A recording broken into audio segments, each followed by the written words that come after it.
स्वागत है आपको अपने चैनल सम्राट CADP। तो गाइस आज मैं आप लोगों को एक चैप्टर लेकर आया हूँ रेट्रोफिटिंग, जिसकी हिंदी होती है पुनरुद्धार।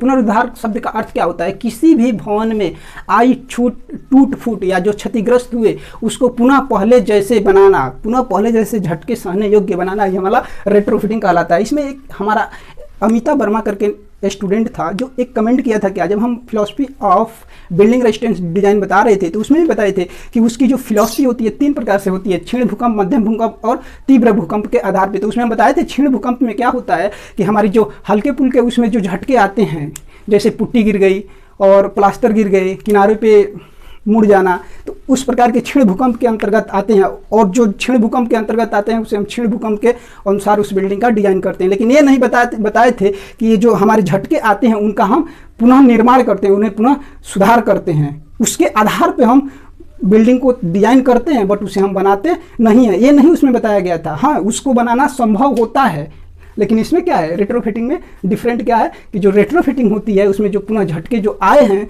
उसे आने से पहले उसका मरम्मत कर लेना, बना लेना ही हमारा रेट्रोफिटिंग कहलाता है। इसमें जो 3 भागों में रेट्रोफिटिंग को बांटा गया है, फर्स्ट है रिपेयर मीन्स मरम्मत, सेकंड रेस्टोरेशन पुनर्स्थापन, स्ट्रेंथिंग सुदृढ़ीकरण। अब बात करते हैं रिपेयर, मरम्मत। मरम्मत में क्या क्या चीज़ें आती हैं?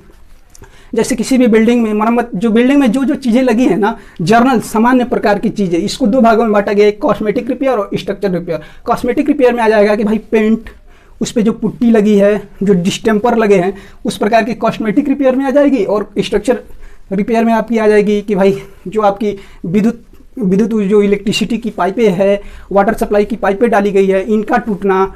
और इसके अंतर्गत और भी आ जाएगा, जैसे विंडो लगे हुए हैं, विंडो का जो ग्लास लगे हैं उसका चटकना। उसके बाद आ जाएगा चिमनी दीवार जो होती है उसका भी आपस में खिसकना, जो नहीं होती है बाहर की बाउंड्री लाइनें, उनका टूटना। तो इस प्रकार का आ जाएगा स्ट्रक्चर रिपेयर। अब सेकंड करते हैं रेस्टोरेशन, पुनः स्थापना क्या कहलाती है? पुनः स्थापना में पहले की जैसा बिल्डिंग फिर से बनाना।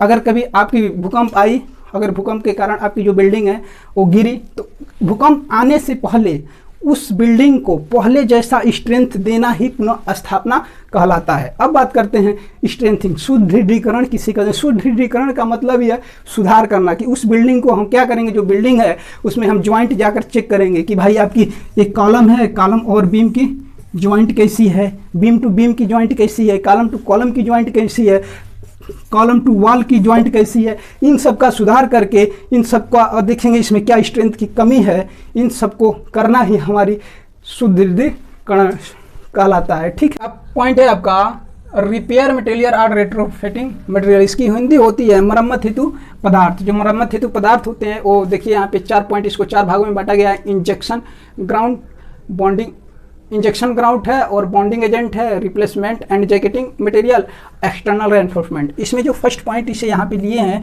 Injection ground. जो इंजेक्शन ग्राउंड है इसका भी कुछ पॉइंट इंपॉर्टेंट लिखे हैं, जिसमें फर्स्ट है cement sand ground. Cement sand ground, जितने भी ग्राउंड होते हैं ना, इसमें एक बात आप याद रखिए, सीमेंट प्लस सैंड का क्या सॉल्यूशन, घोल, इनका घोल याद रखिए, सभी में यही आएगा। सीमेंट सैंड ग्राउंड में क्या होता है, सीमेंट बालू का घोल जब हम जो मेसनरी स्ट्रक्चर होती है उस पर हम जब डालते हैं तब हमें उस प्रकार की जो ग्राउंड करते हैं उसे हम सीमेंट सैंड ग्राउंड करते हैं। इसमें क्या होता है कि इसकी संकुचन क्षमता ज़्यादा हो जाती है। उस संकुचन क्षमता को कम करने के लिए इसमें सल्फो एल्यूमिनेट मिलाया जाता है। तो ये आपकी हो गई सीमेंट सैंड ग्राउंड। सेकेंड है गैस फार्मिंग ग्राउंड। जो गैस फार्मिंग ग्राउंड है इसमें संकुचन क्षमता ज़्यादा है। इसमें क्या होती है, फिर यही बात, सीमेंट सैंड के घोल में आप क्या एल्युमिनियम और कार्बन के पाउडर मिला देते हैं तो उसकी जो संकुचन क्षमता होती है वो कम हो जाती है। और गैस फार्मिंग है ना, उसमें अनेक असंख्य प्रकार के बुलबुले उत्पन्न हो जाते हैं। तो इस प्रकार के ग्राउंड को कहते हैं गैस फार्मिंग ग्राउंड। इसका नेक्स्ट है फाइबर रेनफोर्स्ड ग्राउंड। तो इसमें ये होता है कि सीमेंट और सैंड के घोल में जब आप प्रोपिलीन, इस्पात और कांच का क्या रेशे मिला देते हैं, नहीं कि कांच ऐसे डाल दिए बाहर, नहीं, इनके जब आप रेशे मिला देते हैं तो इस प्रकार के जो ग्राउंड करते हैं उसे हम फाइबर रेनफोर्स्ड ग्राउंड कहते हैं। इसमें ये होता है कि जब इस्पात मिला देते हैं तो ये ज़्यादा संगत और तन्यता के गुण के मान को विकसित कर देते हैं। इसके नेक्स्ट पॉइंट है पॉलीमर ग्राउंड। पॉलीमर ग्राउंड नाम में ही है पॉलीमर, जब हम सीमेंट सैंड के घोल में पॉलीमर मिलाकर ग्राउट करते हैं, माने किसी वॉल पे मशीनरी पे आप जब प्रेशर से मारेंगे उस घोल को, तो उसे हम ग्राउट कहते हैं, और इस प्रकार ग्राउट को पॉलीमर ग्राउट कहते हैं।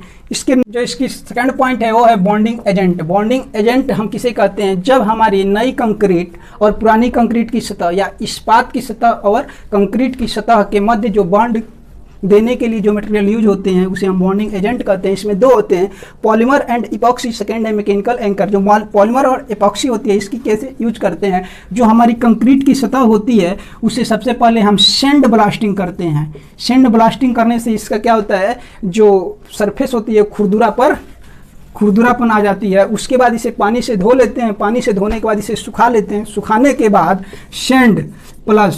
सैंड और आपकी जो सैंड और सीमेंट है, यही सैंड और सीमेंट के घोल पॉलीमर है ना, तो पॉलीमर युक्त सीमेंट और सैंड के घोल का प्रयोग करके उसकी बॉन्ड क्या करते हैं, पुरानी कंक्रीट पे की सतह पे नई कंक्रीट की सतह लगा देते हैं, जिससे बॉन्ड मजबूत हो जाता है। सेकंड है मैकेनिकल एंकर। जो यांत्रिक स्थिरक होती है, जो ये आपकी पुरानी कंक्रीट है, इसमें क्या करते हैं, होल बना देते हैं जगह जगह। होल बनाने के बाद आप एंकर के जैसे इसमें क्या करते हैं, जो होल हो गया इसमें हम स्थिरक जैसी कुंजियां लगा करके पच्चड़ प्रकार डालकर ये पुरानी कंक्रीट से नई कंक्रीट की जॉइंट बना देते हैं। ये आपका हो गया। अब बात करते हैं जो इसकी नेक्स्ट पॉइंट है वो आपकी है रिप्लेसमेंट एंड जैकेटिंग मटेरियल। बात करते हैं रिप्लेसमेंट और जैकेटिंग मटेरियल कहते किसे हैं। इसका अर्थ ये होता है कि जो आपकी पुरानी कंक्रीट है अगर ज़्यादा क्षतिग्रस्त हो गई है तो उस पुरानी कंक्रीट को काट करके हटा देना और नई कंक्रीट लाना ही आपकी रिप्लेसमेंट या जैकेटिंग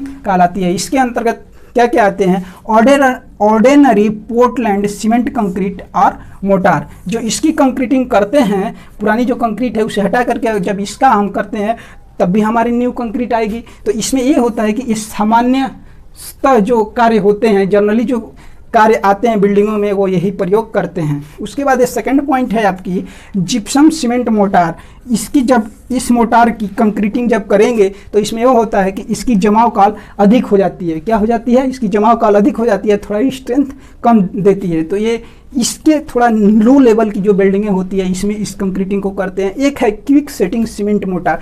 इसकी ये होती है कि इसकी स्ट्रेंथ और सेटिंग टाइम होती है वो तीव्र होती है, इससे बहुत जल्द स्ट्रेंथ आ जाती है। इसमें जो इस्पात के भट्टी होते थे, वात्या भट्टी, उनके फर्श को, फ्लोर को बनाने के लिए इस कंक्रीटिंग का प्रयोग किया जाता था। अब इसके नेक्स्ट पॉइंट है शॉर्टक्रीट। शॉर्टक्रीट किसे कहते हैं, तो इसमें जो सीमेंट बालू और पानी का जो घोल है, सीमेंट बालू का जो घोल है, उसको एक होता है प्रेशर गन से किसी के ऊपर जो मशीनरी स्ट्रक्चर बने हैं या जो आपकी कंक्रीटिंग करनी है उस पे प्रेशर से उस कंक्रीटिंग को डालना आपकी शॉर्टक्रीट कहलाता है। कर रहे हैं, उसके बाद से हम आपको रेस्टोरेशन के बारे में बताएंगे, इसे हम रफ कर दे रहे हैं। अब बात करते हैं रेस्टोरेशन ऑफ ओरिजिनल स्ट्रेंथ। जो आपकी पुनः स्थापना की ओरिजिनल स्ट्रेंथ कैसे प्राप्त करते हैं, तो इसमें उसकी कैसे प्राप्त करते हैं, तो इसमें 2 पॉइंट लिखे हैं, 2-3 पॉइंट और होती है। एक होती है स्मॉल क्रैक आ जाते हैं और एक होती है वाइड क्रैक। जब स्मॉल क्रैक आएगी तो उसकी कैसे हम ओरिजिनल स्ट्रेंथ को लाएंगे, और जब वाइड क्रैक आएगी तो कैसे लाएंगे।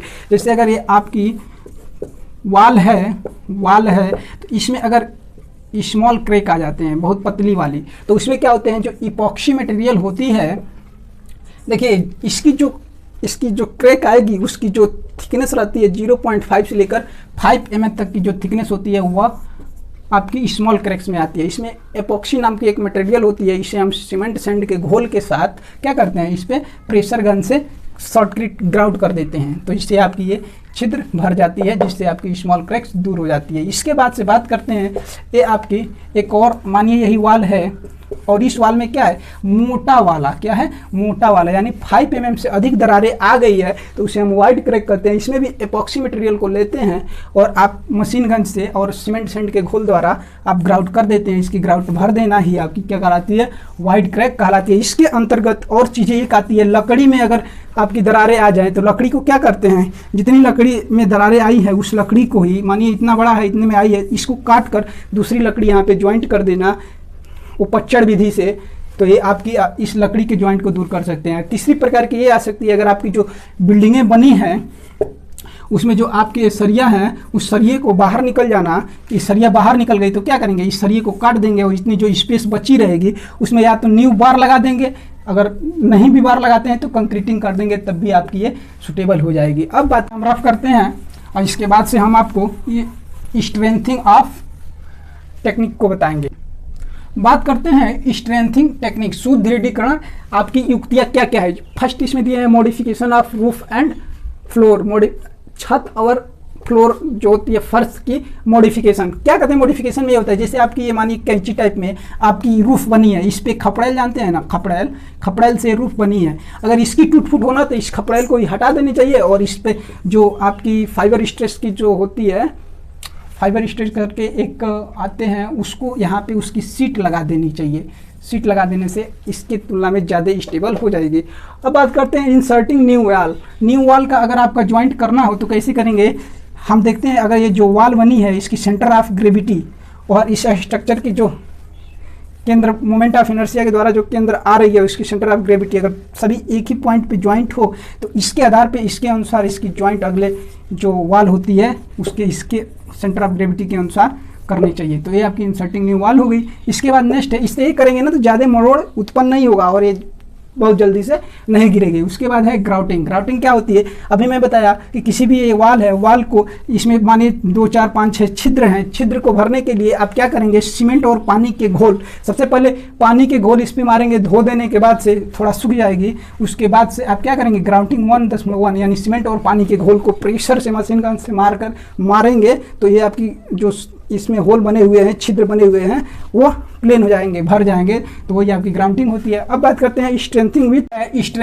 With wire mesh. Strengthening wire mesh के द्वारा कैसे करते हैं, कुछ नहीं, ये आपकी वॉल बनी है, मानिए ये आपकी क्या है, वॉल है, वॉल के इधर एक क्या लगा देंगे आप, जाली लगा देंगे, वायर लगा देंगे, इस्पात की जाली इस तरफ, और इस पे क्या कर देंगे ऐसे ही उधर भी लगा करके इस पे आप प्लास्टर कर देंगे। तो ये आपकी स्ट्रेंथिंग विथ वायर में हो जाएगी। एक है प्री स्ट्रेसिंग, जैसे ये आपकी वाल है, वाल के एक तरफ ये आपकी हॉरिजॉन्टल बार डाल देंगे, सेम ऐसे ही डॉटेड दिखा दे रहे हैं, इसके उस तरफ, और इधर क्षैतिज टेंडर लगा करके ये जो बार है इस बार में टेंशन उत्पन्न कर देंगे। टेंशन उत्पन्न हो जाने के बाद ये जो आपकी वाल होगी वो कंप्रेशन में मजबूत हो जाएगी, कंप्रेस करना चाहेगी ना, ये तो टेंशन कर देते, कंप्रेस करना मजबूत, कंप्रेस हो जाएगी, कंप्रेस करना चाहेगी।